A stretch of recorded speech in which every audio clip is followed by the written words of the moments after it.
When you're going through a phase, whether that's like, hey, I've gotten H. pylori, or hey, I've gotten candida, or hey, I got a parasite. Like when you're doing these protocols, this is hard on your body. Your body, as you're taking that, whatever you're taking, whether that be oregano, garlic, bowel flora disruptors, whatever it is, it's going to be hard on your body because as you're killing off those pathogens, they're going to be releasing toxins into your body. That's going to increase your cortisol. So typically people actually, their adrenal status gets a little bit worse as they're going on these programs, as you're trying to kill off the gut bugs, get rid of the toxins. You can have, suboptimal alterations in your thyroid and your sex hormones and your adrenal status. Welcome to today's episode. It's Kevin, Leanne's husband. Leanne still doesn't have a voice. Well, she does, but it's all crackly. So I'm introducing the podcast today, but don't worry, she is doing the main interview. In today's episode, you guys are going to delve into the complexities of adrenal health and stress management with the insightful Lacey Dunn. As a functional medicine dietitian specializing in hormone imbalances, thyroid disorders, and adrenal dysfunction, Lacey brings a wealth of knowledge on how to optimize your health. You're going to explore adrenal function, the importance of proper testing, and how stress, sleep, and diet impact your overall well-being. Lacey shares her expertise from her best-selling book, The Women's Guide to Hormonal Harmony, and provides practical advice to help you thrive. If you enjoy what she shares, her website is upliftfitnutrition.com. I hope you enjoy the interview. Hey, my name is Leanne, and I'm fascinated with helping women navigate how to eat, move, and care for their bodies. This has taken me on a journey from vegan, keto, high protein to everything in between. I'm a small-town holistic nutritionist turned 3-time international best-selling author turned functional medicine practitioner, offering telemedicine services around the globe to women looking to better their health and stop second-guessing themselves. I'm here to teach you how to wade through the wellness noise to get to the good stuff that'll help you achieve your goals. Whether you're seeking relief from chronic ailments, striving for peak performance, or simply eager to live a more vibrant life, this podcast is your go-to resource for actionable advice and inspiration. Together, we'll uncover the interconnectedness of nutrition, movement, sleep, stress management, and mindset, empowering you to make informed choices that support your unique health journey. Think of it as quality time with your bestie mixed with a little med school so you're empowered at your next doctor visit. Get ready to be challenged and encouraged while you learn about your body and how to care for it healthfully. Join me as we embrace vitality, reclaim our innate potential, and discover what it truly means to pursue healthfulness.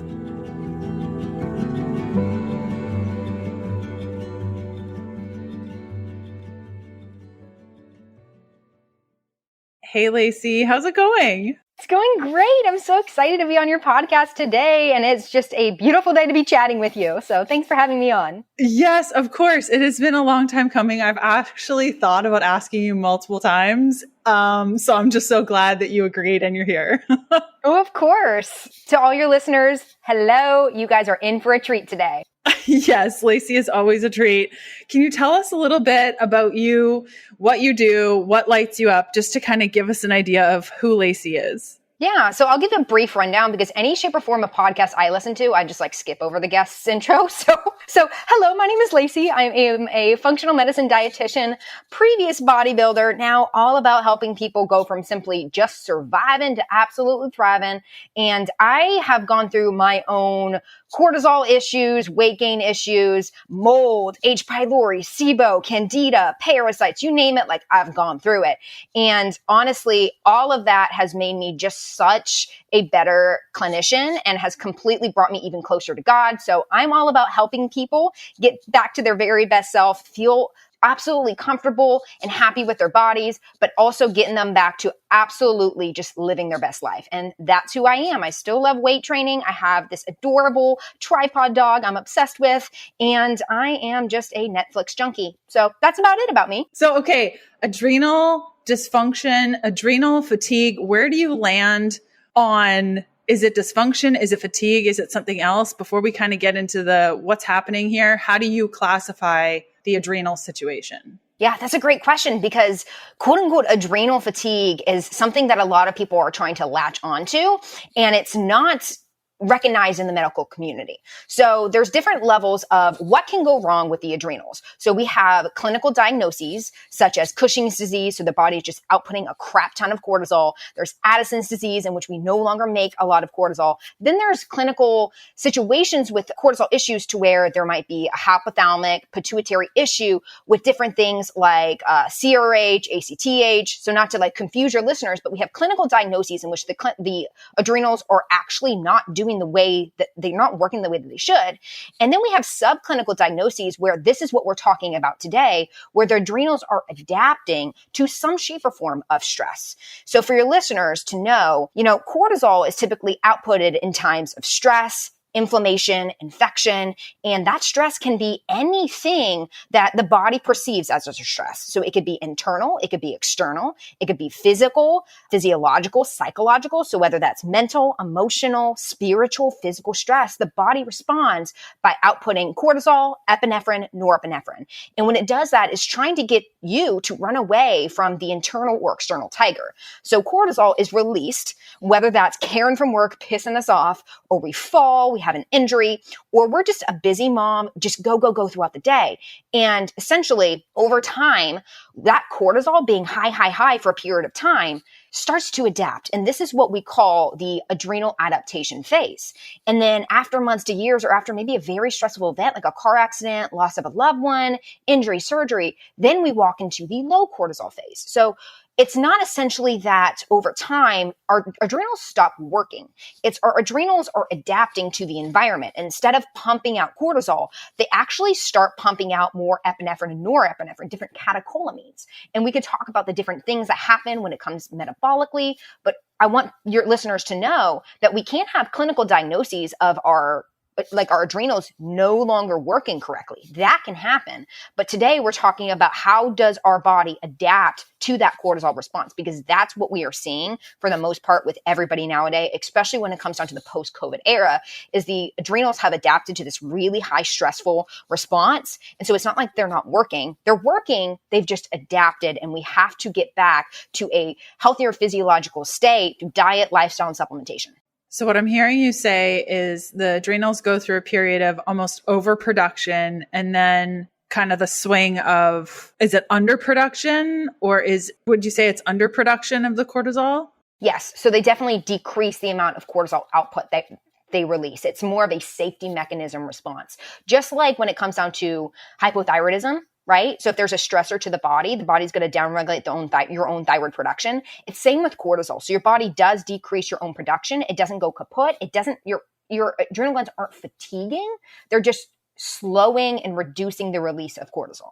And are there specific symptoms that you look for that will kind of tell you whether or not you're kind of in that first phase of overproduction or in that kind of later stage of underproduction? Like, how do you, as an individual that's listening, is there a way to determine just based on symptoms which one you're kind of in? So that's the biggest thing that I see people do that shoots them in the foot. They try and follow and chase these symptoms, and I'll list them out. But honestly, sometimes the symptoms of high cortisol are the symptoms of low cortisol. So that's the most important thing I want your listeners to get away from is you can have symptoms of, high cortisol, low estrogen, high estrogen, low thyroid, you name it. But that doesn't mean that that's always going to be the case for you, because you have so many other systems in the body that can create other different symptoms. So for the most part, or for an example, high cortisol, typically there's going to be this fight and flight mode, whether that's anger, irritation, there could be a tired and wired feeling, trouble sleeping, brain fog. We see like high fast heart rate, high blood pressure. Some people typically wake up in the middle of the night, and then we typically see a high blood sugar and weight gain around your middle section. Now, there are other things, of course, that can happen. You can have caffeine intolerance, in which it makes you feel like you basically are going to die. You can have acne, irregular periods, hair loss. Those are the typical high cortisol symptoms. And I overall like to think of high cortisol as just like you're getting, excuse my French, done. You're just getting it done. Some people don't even feel it. So after that, from high cortisol, it starts to change. So it goes from going overall high throughout the day, typically, to be more high or low throughout the day. So this is when we start going into the adaptation phases of cortisol, in which there might be afternoon energy crashes, trouble with waking up in the morning. There might be extra joints, joint pain, muscle aches. There might be this weird rebound in the evening. So feeling like you're not tired and wired, but you're feeling flatlined throughout the day. And then all of a sudden at night, you're like, ooh, I got a burst of energy. And then after that, we move into the low cortisol phase. And this is when we just lose everything. We lose our resiliency to stress. We lose our immune system. So typically people are getting sick all the time. They have chronic fatigue. They can't sleep. Now, some can actually just sleep all the time. There's dizziness upon standing. Sometimes there's like POTS involved, so orthostatic hypotension, low motivation, low libido, exercise intolerance. I typically see a big mood issue, so always anxious or depressed. And then salt and sugar cravings are huge when it comes down to low cortisol because of the aldosterone effect. So kidney output and like how you're wasting away, potassium, wasting away sodium, retaining potassium. But the key thing with the low cortisol is I do see significant weight gain once you reach that low cortisol phase and you're just sick all the time and your gut is a mess. So the key thing I want people to remember is if you expect cortisol issues, there are things that you could do for both. But the best thing that you could do if you expect that there's a cortisol issue is to try and test your cortisol via a 4 or 6 point saliva test. Because the key thing is you do not want to throw something into the mix that is going to push you high cortisol if you have high cortisol. It's going to drop your cortisol if you have low cortisol. And I guess that's why it's really important to not willy-nilly just try an adrenal supplement and see what happens. Like, hey, I heard ashwagandha's good. I'm going to give that a try and see how that helps the adrenal situation. In some situations, you can do that. Yeah. But I know we've talked about this, Leanne. With adaptogens help the body to adapt to the stress response. But some adaptogens are energizing. Some are sedating. Some are just nourishing. And some give a little bit pep in the step for people. And some make them feel like a little bit more calm. And some adaptogens can increase cortisol. Some can lower cortisol. So overall with adaptogens, not only do you have that effect, but you also have the fact that with adaptogens, people are very sensitive and they can respond to different things. For example, rhodiola is amazing, whether you have low cortisol or high cortisol. It's very nourishing. It helps with endurance and stress resiliency. But there are some people like me, if you give me rhodiola, regardless of where my cortisol is at, I'm going to have insomnia and I might have energy throughout the day. Yeah, but I'm not going to sleep. So yeah, there's definitely a lot of situations. And there are a couple adaptogens that you could do, like ashwagandha for most people is pretty nourishing. But if somebody is very sensitive to it and they have low cortisol, there's a chance that ashwagandha could crash them even further. And that's a huge major talking point we can address more. Yeah, exactly. I know for myself personally, oh my goodness, adaptogens have always been a challenge for me. I mean, even too much CBD will take me over the edge and I'll have insomnia. So it's always really fun. It's crazy. Like it's just crazy. But where I've found to be most helpful is the amino acid side of things, just like really works well for me. And so I agree with you. I think the testing and just understanding what that pattern is just so helpful for understanding first what you're dealing with, because it sounds like if the symptoms are there's a little bit of a gray area, it sounds like maybe adding in something a little bit willy-nilly might cause more damage than not. Would you agree with that? Is that kind of what you're saying? Yeah, I completely agree with you. Okay. So in the conversation of adrenal issues, there is free cortisol, metabolized cortisol. What are the difference? Should we care? Just because we're talking about testing and a lot of those tests will highlight these, what do we need to know when it comes to both free cortisol and metabolized cortisol? Ooh, I absolutely love this question. So the Dutch test is one of the first standards that checked both free and metabolized cortisol. There's other tests now like the HUMAP, but overall, when we're looking at both, free cortisol is more so what are we making in total? Metabolized cortisol is telling us how is our body metabolizing that cortisol. So we have the 11-beta HSD enzyme, which can inactivate or activate our cortisol to cortisone, but we also have enzymes and tissues and organs in the body that can inactivate or deactivate cortisol. And so there's different situations to where somebody can have high free cortisol, low metabolized cortisol, things like that. Overall, when we're looking at total output of cortisol, I am looking at that free cortisol. Then past that, I am looking at what does the clearance look like? So the metabolized cortisol of somebody, okay? So when it comes down to like the Dutch test, for example, say somebody has a low metabolized cortisol. Well, that could be because of hypothyroidism, mitochondrial dysfunction, chronic undereating, chronic infection. And if somebody has maybe high metabolized cortisol, normal free cortisol, that could be high insulin levels, obesity. So there's a lot of different situations in which that could be off. So the key thing is you have to address and look at both the the total cortisol and the metabolized cortisol to get the biggest picture of where does the entire body look like when it comes down to cortisol creation. Now, I don't always pull that. I find that looking at a salivary cortisol and then looking at all the other aspects of somebody's health, so their thyroid, their nutrient status or sex hormones, their symptoms, is a good enough clinical picture for me. But I do enjoy looking at the free versus metabolized cortisol as well. What are your thoughts in regards to testing when it comes to cortisone? What are the differences? Because a lot of people hear about cortisol, but not cortisone. What's at play there? Yeah, so our body inactivates cortisol to cortisone when there is either too much cortisol in times of stress, infection, inflammation. So honestly, if I'm looking at somebody's Dutch or their adrenal panel and I'm seeing that their body is inactivating their cortisol, which is their active hormone, to cortisone, which is their inactive hormone, the first thing that my brain thinks is why? Why is the body trying to shut down that production or convert it over to the inactive form? So it might be that they just have a lot of cortisol pumping out. It might be a long-term stress response. However, if you have low cortisol and then your body is switching over to cortisone, then you can feel worse because you have even less cortisol. So I do love taking a look at it. It doesn't always change the game plan of action, but there are things that you can do to convert or prevent cortisol from transitioning into cortisone. So things like licorice can be very helpful. And that's via that 11-beta HSD enzyme. But yeah, I'm definitely a big fan when it comes down to testing. That can be a very useful tool. And the cortisol awakening response. Last question on testing. What do you think about it? Do you recommend? I know that some tests will add it in, or a lot of practitioners will look at this. What are we looking at when it comes to the cortisol awakening response? I freaking love the cortisol awakening response. I really do. So our cortisol awakening response is basically when we wake up in the morning, our hypothalamus activates through sunlight, activates our adrenal glands to start making cortisol. And this is very important to fight inflammation, to help with autophagy. So basically the killing of destructed red blood cells. I kind of think of like a Pac-Man. We're just like getting those toxins out and those bad debris. And that's very important when we're talking about making cortisol, but supporting our circadian rhythms.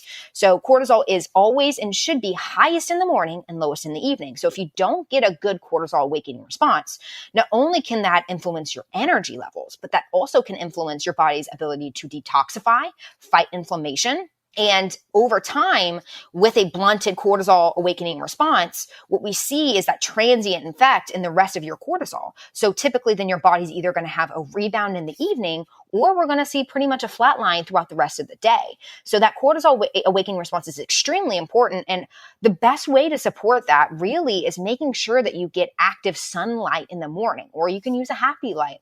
But the key thing is with a blunted cortisol awakening response, most of the time that's a long-term stress response, a response to not having sunlight in the morning, or a response from a flip-flop circadian rhythm from something like always traveling or night shift work. And it's not good. I mean, if you don't have that cortisol awakening response, you do significantly increase your risk of chronic disease, even, cancers and things that can develop via oxidative damage and oxidative stress to your tissues. I want to share something that's truly transformed my daily routine and overall well-being. Timeline Nutrition's MitoPure supplement. I've been taking it for about a year now, and I can honestly say it's been a game changer. I first heard about MitoPure through a trusted friend who raved about its benefits, and I decided to give it a try. Let me tell you, I am so glad that I did. The energy boost I get is incredible. Not only do I sleep better, but I can also push harder in the gym and recover faster. There was a point where I unintentionally ran out of MitoPure and I was without it for about 45 days. The difference was undeniable. I felt more fatigued, my workout suffered, and my overall energy levels just weren't the same. For me, taking MitoPure is all about investing in my long-term health and muscle strength. I want to be able to hike, run, lift, play, even into my 90s, and MitoPure helps make that possible. Now, here are a few things you should know about MitoPure and why it's so effective. Timeline, the company behind MitoPure, is a Swiss-based life science company and a global leader in urolithin A research. They spent 10 years developing this product. Urolithin A is a powerful postbiotic that you can't get from your diet alone. MitoPure is the first product to offer a precise dose of urolithin A to upgrade your mitochondrial function, increase cellular health, and improve muscle strength and endurance. Think of MitoPure as a little Pac-Man in your cells, chomping up damaged mitochondria that make you feel old and tired and recycling them into new healthy ones. Whether you prefer the convenient soft gels or the berry powder that you can mix into your yogurt or smoothie, MitoPure has a form that fits your lifestyle. And the best part, Timeline is offering 10% off your first order of MitoPure. Just go to timeline.com/KDP. That's TIMELIN.com/KDP for 10% off your first order. So the average woman listening is probably dealing with some sort of sleep issue because it's a very common issue right now, either not sleeping through the night or our brains are racing come 10 p.m. In regards to sleep, what are kind of the big pieces that you see, the big mistakes that women are making time and time again that are affecting their sleep, like maybe going to bed at different times or wearing or not wearing eye masks? Like, lay it on us when it comes to issues that we are making in our sleep. Yeah, honestly, I like to try and keep it as simple as possible. Most people are just exposing themselves to blue light and they're doing things that are too stimulating to their body. So whether that's, I love reading, but whether that's reading a intense psychological thriller or that's scrolling on your phone throughout the night, most people are doing things that are stimulating. And that's honestly, cortisol will absolutely prevent you from producing the amount of melatonin that you need. So regardless of even the blue light exposure, if you're doing something that's stimulating to your brain, for example, last night I got engaged, right? Super excited about it. And this is so funny that we're talking about cortisol, but my mind was just completely go, go, go. It was so excited. It was overflowing, thinking about what happened last night. So essentially with nighttime routine, you want to do things that are going to put you more into that parasympathetic, that rest and digest mode versus that sympathetic fight or flight mode. And those things involve physical, emotional, mental, spiritual. So I could definitely give strategies, but for the most part, for your listeners, most people, you should go into your nighttime routine at least 2 hours before you go to bed, block blue light, wear blue light blocking glasses, put on the filter, and then no scrolling. Absolutely, at least 30 minutes before you go to bed, because that scrolling is what, even though it might not prevent, melatonin from reducing down if you're wearing the blue light blocking glasses, it's going to kick up that dopamine, is going to kick up the norepinephrine, epinephrine, and it's addicting and it will prevent your sleep. And then what a lot of people don't do as well is they don't get access to moonlight. So our circadian rhythms are really tied to light, whether that's sunlight or red light, all different forms of our infrared lights. So a lot of people, they have all this white light in their home and they're blasting that, when in reality, we need more of that yellow dim light, and we definitely need that nighttime moonlight. So that's the first thing that I see. And then, of course, there's the people that are working out in the evenings. Their cortisol's through the roof after they work out. They can't sleep. They're not eating a snack or meal before they go to bed. So their serotonin is down. They're not calm. And then they might be waking up in the middle of the night because of an imbalance of blood sugar. And there's a lot of other situations. But for the most part, people need to calm the hell down, have a set routine, and do things that they enjoy that put them into a parasympathetic mode in the evening. And they're not doing that. Think about the moms that are just go, go, go, trying to get all, the meal prep done and all that type of stuff. You just can't do that if you want high quality sleep at night. You got to calm down. Yes, I think there are two things that annoy my husband the most. One is keeping all the kitchen cabinets open. I don't know why I do this. I've been in the kitchen because they're everywhere. Everything's open. And the second is my red lights at night. As soon as the sun goes down, I'm walking around the house, turning on all the red lights. It drives him crazy, but he's been married to me long enough to know that that's just the way that it is. And all the light bulbs also have red options. And it really has made a significant difference to my health. But I think it's hard to stay motivated with this because what we're talking about takes time. Do you have encouragement for those that are hearing this conversation? They're hearing themselves in this, but they're just how do we get the motivation to take care of our adrenals? Why should we care? You mentioned weight a little bit around the middle section, which might, perk up the ears, but like, how do we get individuals to be like, okay, this is serious. I need to take this serious. Yeah, honestly, the reason why a lot of people don't do or make some changes is because it seems like it's too much. And so you have to simplify it. And we can talk about the reasons why, definitely. But the best thing to do is just pour into what fills up your cup. I like to say the best thing that you could do if you want to make it as simple as possible is make a list of things that stress you out on a day-to-day basis in your life. And then make a list of things that add to your life and make you feel more fulfilled. You want to reduce those energy drainers and increase those energy fillers. That in itself is going to help you with cortisol.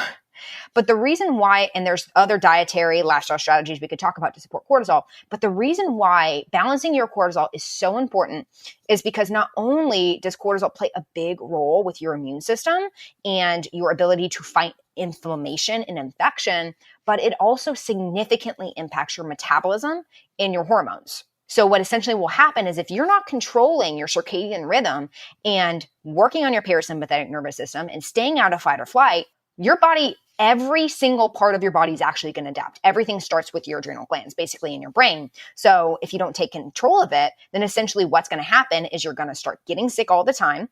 Your sleep's going to go to crap. Your thyroid's going to suppress. Your sex hormones are going to be wonky, whether that's you go into the estrogen dominance phase or you end up with low testosterone because of aromatization issues. And then you're just going to gain weight and you're not going to be able to lose it. Our body adapts. And that's the key thing that I see a lot of women not work on. And it makes me so sad and angry because, they're trying to lose weight and people are telling them, okay, just do more exercise, do more cardio, do more HIIT. And instead of that actually helping them, they start under eating, over exercising, their cortisol even more goes through the roof, and they just keep rapidly gaining weight or just spinning their wheels. So it's understanding that cortisol is there to support you and help you, but those long-term effects of having high cortisol to walk into low cortisol is when you absolutely shoot yourself in the foot and you just don't see that success. So it's about, yes, supporting your body for long-term health, but if we're talking about weight, 100%, the best thing that you could do is balance your cortisol rhythm and support parasympathetic nervous system. Yes, completely. And so would you say then the ongoing theme right now, at least that I see, is a lot of women chatting with their doctors, they test their hormones and they just say, okay, let's get you started on some estrogen or testosterone pellets or whatnot. Do you think that in most cases they're getting to that root cause? Like, because what you just said was, I think that adrenal really needs to be taken seriously because that is going to affect the hormones. So with these ladies who are now being put on HRT in some form, do you think they're going deep enough to discovering what's going on with their adrenals and how that can impact the hormones overall? I freaking love this question. I really do, because the trend right now is, oh, sorry, you guys, I don't have a filter. It's like, oh, I feel so terrible. Let me just hop on a testosterone pellet. I'm like, I am literally going to shoot myself in the face because the key thing is your hormones are responding to the internal or external stressor. So the key thing is don't just hop on hormone therapies unless you are perimenopausal or menopausal. Figure out why are your hormones going chaotic. Your hormones are your fifth vital sign. I talk about it in my book, The Woman's Guide to Hormonal Harmony. Your hormones need to have a beautiful symphony. And if one part of that orchestra is off, the rest of that orchestra is going to be off. So everything truly does start with cortisol. If there's an issue with cortisol, that will filter down into thyroid, sex hormones. So the key thing is if your hormones are going wonky, first and foremost, figure out what are the things that stress out your hormones, right? And cortisol, thyroid, nutrient status, toxins, gut, trauma, liver dysfunction. There's a lot of things, but I always suggest, if at all possible, don't just hop on those bioidenticals or hormone replacement therapies or the birth control pill because your body's trying to get you to put that fire out. So you've got to figure out what is going on. And there are side effects, and this is not talked about, to where if you have high cortisol, you have significant inflammation, going on those hormone therapies can set you up to rapidly gain weight. And I see that a lot with estrogen, progesterone, and testosterone therapy. And then people are confused. They're like, well, I went on this hormone therapy. Why am I gaining weight now? Why do I look worse? Why do I feel worse? And it's like, well, you didn't fix the root cause and you added more stress to the system. And do you also see that after a time they might feel better, but after 2 to 6 months, all of a sudden, all those benefits to HRT, you're back to square one and you feel the same as you did before taking them? Yes, I see that a lot, and it's very frustrating for people. There's other things that influence that, and it has a lot to do with like changes in like sex hormone binding globulin and free levels versus total. But overall, yeah, it's because a lot of people aren't fixing the root causes. Electrolytes facilitate hundreds of functions in the body, including the conduction of nerve impulses, hormonal regulation, nutrient absorption, and fluid balance. Nearly every one of my clients that I work with one-on-one have an imbalance of electrolytes in some way, from symptoms of headaches, muscle cramps, fatigue, sleeplessness, or seen right there in their blood work. Much of this is improved with proper electrolyte supplementation. I consume at least one packet of electrolytes daily, and not just any electrolyte element, because it doesn't have sugar, fillers, coloring, artificial anything, and has the effective electrolyte ratio that so many other brands do not do right. 1,000 milligrams of sodium, 200 milligrams of potassium, 60 milligrams of magnesium. Right now, Element is offering my listeners a free sample pack with any Element purchase. Be sure to try the new Element Sparkling, a bold 16-ounce can of sparkling electrolyte water. It's my favorite right now.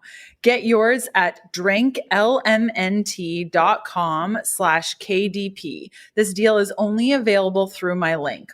All orders made come with a no questions asked refund policy. Try it totally risk-free. And if you don't like it, they will give you your money back, no questions asked. Go to drinklmnt.com/KDP for your free sample pack with any order. So when it comes to the weight gain, a lot of people will call it cortisol belly, of just this thing that happens when they're stressed out and spazzed out and all the things. Do you have tips on, is it just a matter of, okay, I think I'm dealing with this adrenal issue, I think I need to test and go down that route? Or are there other things that they can do? You know, you've kind of hit on the inflammation piece, the diet piece. Is now a good time to talk about that? Or do you have other pieces in regards to the cortisol belly weight gain that you want to touch on in helping us understand what's going on there? Yeah. So essentially what really stimulates that kind of like weight gain around your midsection is alterations in your estrogen and your testosterone. So we do see with women in particular, yes, cortisol will stimulate your body to basically release glucose and no longer release fat. So that increases your chance of storage.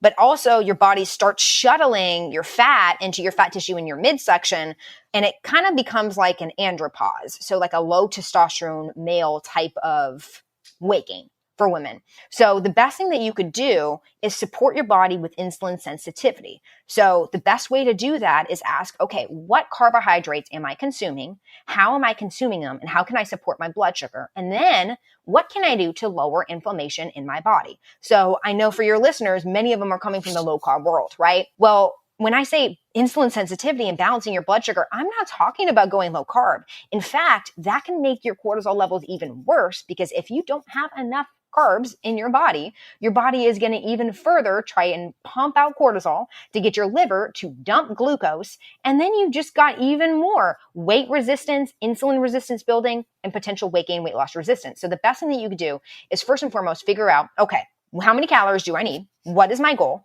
How can I increase insulin sensitivity by maybe walking after meals, weight training, not over taxing the body with your workouts, adapting those to where you're not doing a lot of high intensity work, changing your cardio to where you're doing more so walking. But then how can I focus on those more complex carbohydrates? And how can I eat my carbs to help with insulin sensitivity? For example, if you take apple cider vinegar or berberine, now, there's things we could talk about with that, but that can help lower the glycemic response to a carb. But also, if you eat your protein and your veggies prior to consuming your carbohydrate, that in itself will help lower that glycemic response. So it's not always, okay, the exact food that you're consuming, the exact carb, but how you're eating that carb as well. And then, of course, there's the component of, alrighty, what other different modalities can I use in my lifestyle to help reduce that cortisol output and inflammation as well, because the inflammation in itself will also shuttle your body to put weight in the abdominal region. So how am I supporting my liver naturally? Detoxification-rich foods, a lot of water, electrolyte status. That's huge for adrenals, because any electrolyte imbalance is going to worsen your adrenal status. Same for dehydration. And then how could I reduce my toxic burden? whether that's environmental toxins, mold, metals, just parabens, fragrances, things like that. So toxic burden, very important. We have obesogens too, chemicals in our environment, even in our foods, unfortunately now, that cause our body to actually change the metabolism of our body's ability to use glucose and fatty acids for fuel and how we store it. So I like to say, for the most part, you've got to change up your diet, focus on lifestyle factors to support inflammation and cortisol rhythm. And then there's other things like certain specific supplementation that could be helpful. I'm glad that you touched on that, because as soon as somebody talks about insulin resistance or increasing our sensitivity, instantly the response is just cut the carbs, just cut the carbs, just cut it down, cut the carbs, 20 grams of carbs for the rest of your life. And it sounds like this might not be the way to go, and understanding how your body responds to those carbs and how you can kind of level out your glucose sounds like a better option. I know for myself, that has been so key. How do you feel about the CGM and using that like a CGM as a way to understand how your body is responding to those carbs and how to make those shifts? Do you think that that could be helpful? So I've experimented with the CGM one time, and I'm just going to be completely honest with your listeners. I hate the CGM because I feel like it develops people to have this sense of orthorexia and food fear. And nobody, unless they are a type 1 diabetic, even a type 2 diabetic, I don't think they need it, needs this data. This data is just way too much, and your body is just beyond resilient. I don't believe people need to be checking their blood sugar every single morning, 2 hours after eating. Like, I think it just adds more fuel to the fire. And what I've seen with clients is they become so obsessed with it, and so obsessed with specific foods they know their body, quote unquote, cortisol responds to. And in fact, these CGMs aren't even accurate. So our cortisol, our glucose could be maybe like 75, which is normal fasted. But because it's in that interstitial fluid, it actually could show up 10 points higher. And then they think they're going into type 1 diabetes. And I'm like, calm down. Like, it's not fully accurate. So honestly, I hate saying it because the company keeps begging me to work with them. Honestly, so I'm sorry about it, but I just hate them because it's just developed so many issues for people. I was not expecting that at all. I love your honesty. So it's funny, like I used the CGM right around the time I was trying to figure out whether or not I wanted to stay on low carb, and wearing a CGM was the thing that encouraged me to eat more carbs and eat more in general. And well, it was that's really good for you. I want to know, like, what made you even further help you with that? Yeah, I think and also too, I noticed that my glucose dropped down significantly while I was sleeping. And so that encouraged me to start eating a lot more and eating more like before bed, because I had so many food rules around fasting and, all the keto stuff that you just develop over time. And so I find the CGM to be a really good tool to encourage individuals to actually eat more and start incorporating more carbohydrates. But I could see how it could become quite obsessive. Like, it has always helped me. Like, when I find I'm not eating enough carbs, which I'm told often by somebody in my life by the name of Lacey, I'm not eating enough carbs. Oftentimes they'll be like, okay, like what's going on? I'll slap on a CGM. I'll be like, look at that. Yeah, that's totally true. I will actually do better on more carbohydrates. And so it's interesting to hear you say that you don't enjoy them. And I could see why. I know for myself, it has been the most invaluable tool. And I think I would have been still stuck in a rut and not seeing the bigger picture had I not worn my first CGM, at least for myself personally. No, that's good. And I'm open-minded to them in certain situations. And I'm so glad it's worked for you. And I know, like, sometimes people put them on others that have like eating disorders or food fears. And I have a whole, like, it's hard for me to see that because you could then develop them. But if you think about it, like for you, I'm glad you brought that up, because if you're doing a CGM and it encourages you to eat more and it shows you, hey, my metabolism actually doesn't hate me, like that could give you a push to actually eat more. So praise God that worked for you. Yes. And especially eating more before bed. Like that has helped my sleep so much, like having a protein snack, a little bit of fat, a little bit of carbs before bed. And I sleep like a baby. And the CGM was very much a tool to that. I was waking up because my glucose was getting too low. And so that was like, hey, now I know, but I could see how it could be detrimental for some individuals, as all of these things can. I think when we make all of these things an idol and we put so much attention into it and we think if I just get to this next level, I'll be happy and things will be better. I think we have to understand that it's never going to be perfect this side of heaven. And that kind of like takes the pressure off a little bit. Would you agree? Yeah. And something I want to bring up too is like cortisol is not the demon that we need to run away from. We want cortisol in times of fight or flight, stress, illness, infection, working out. We want it there. And we shouldn't be scared of things that pump our cortisol. For example, my engagement. I'm not concerned about that, right? So there are things that we could do, lifestyle, diet, strategies with supplementation that can help our body with adapting to that stress. So it's not the fact that cortisol should be demonized. It's just we don't want this long-term cortisol response to where then our body's physiological processes are just going to go chaotic with us. And I think the same is true for glucose. Like, I think that a lot of people are terrified of glucose and insulin. And it's like, these things are good things. Like this, we don't need to be terrified of this. And so I'm glad that you touched on that. When it comes to infections, you mentioned that a little bit, that cortisol can increase due to infections. Any other pieces that you want to talk about on the infection side of things, like pathogens and toxins and how it can affect adrenals overall? Because a lot of people might test and see, okay, well, I have low adrenal function. I'm going to go on some supplements and then it just doesn't get better because there's bigger root causes at play. Any thoughts on how to strategize around that? Yeah, there's a lot. So whenever you do, first and foremost, have a high cortisol output, that's fighting inflammation, but that's actually suppressing your immune system. And not only that, but it's causing potentially, normally, heightened intestinal permeability. So leaky gut. So those tight junctions in your gut are becoming damaged. Cortisol does that. And then you start developing a suppressed immune system, obviously, but then pathogen overload starts to happen, whether that's you're contracting, H. pylori, parasites, bacteria, and then you have reactivation of viral pathogens, whether that's, Lyme, Borrelia, Babesia. And the key thing is cortisol is an essential component to help fight inflammation and infections. And when you dip down into that low cortisol phase and you're trying to now fix these things, cortisol, not only is it there to help you actually get over that infection, but it's also there to help protect your cells. So I like to think of that cortisol like a fence around our cell here. So if we've got gut pathogens, toxicities, overgrowth, environmental toxins, and that cortisol is not there, we're low, we're tanked, and we're trying to do a gut phase. We're trying to work on Lyme. We're trying to work on our mold or heavy metals. Our body can't take that. We're going to feel like we got hit by a truck, and we're going to develop mitochondrial dysfunction, and the cells of our body are not going to be healthy and happy. And that's when we also walk into increase of what's called senescent cells.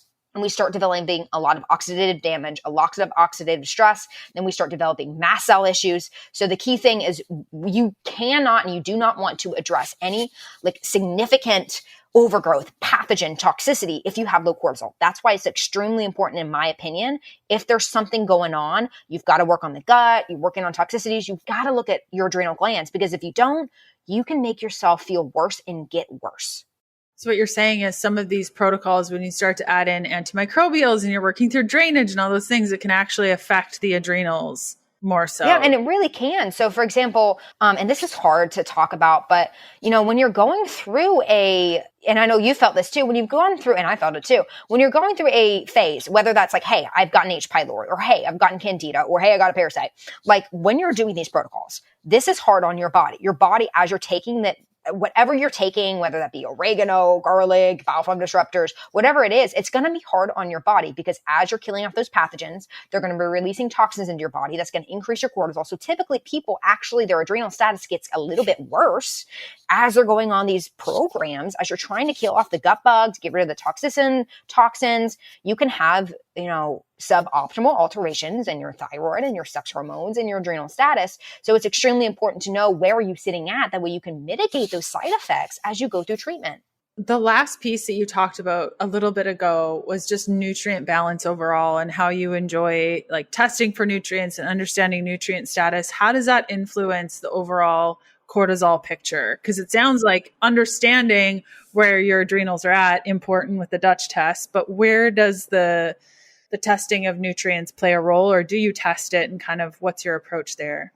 Yeah. So when it comes down to nutrients, we are not what we eat. We are what we digest, absorb, and assimilate. And I see a lot of people that are overfed and undernourished. And the key thing is, if we do not have the building blocks that we need to make cortisol, thyroid hormone, sex hormones, to go through, the Krebs cycle and have all our body make like our ATP and our energy and our neurotransmitters, we're going to feel terrible. So you cannot fix a long-term cortisol issue. You cannot fix a thyroid issue. You cannot fix a hormone issue until you've made sure that you have the nutrients that you need to have your body optimally thriving. So that's why I truly, and I hate seeing it because a lot of people have nutrient deficiencies and they're doing so well on their diet, but I'm so adamant you have to do nutrient testing, because unless you've made sure that you are completely got everything that you need, there are going to be alterations in your hormones, whether that's cortisol, thyroid, sex hormones. And with the fact that too, like with weight gain, you need all these B vitamins, amino acids electrolytes like potassium in order to have that insulin sensitivity. And if you're deficient in something, you can still have that weight gain, that chronic fatigue, the acne, you can have all these issues regardless. So nutrient testing is like one of the best things and most important things that I recommend for people. So those listening, they've come through this whole conversation and they're ready to kind of like take those first steps. What words of encouragement do you have for the lady listening that feels like this is absolutely a conversation that she needs to dig into and really start to action? Where should she start? What should she do? First thing I want your listeners to do is evaluate what are your needs, the things that you need to get done on a day-to-day basis, and what are your wants, the things that you want to get done on the day-to-day basis. Because your to-do list and your priorities in life are the first thing that are going to impact, in my opinion, stress on an emotional and mental, spiritual based level. And then you want to make sure, hey, are my workouts helping me, or are they actually hurting me? Am I balancing my blood sugar throughout the day? Am I consuming enough water? Do I have electrolyte status to support my adrenals and minerals? What are the things that potentially could stress my body out? Just look. You don't have to change everything at once. Just look at what are my toxicities? What's my water like? What's my air quality like? What are the products that I use for cleaning or cooking? So I like to say make simple swaps. Start looking at your environment, start looking at your day-to-day life. And lastly, because I think this is extremely important, start looking at the people that are in your life, because your community and the people that you expose your body to 100% can either put you in fight or flight or put you in the parasympathetic state. Yes. And that should keep you busy for quite a while, just picking through things. And there's a lot to do, but like with cortisol, if you feel like there's a cortisol issue, first and foremost, just make that list. What fills up your life? What drains you from your life? And start working on that list. And I think the needs versus wants, I think it's so often we can put all people's needs in front of our own. And so you might notice on that list that you've created that there's actually nothing that actually sparks joy. So I encourage those listening to like actually work through that list full well, because it will make a big difference and you'll start to see patterns for sure.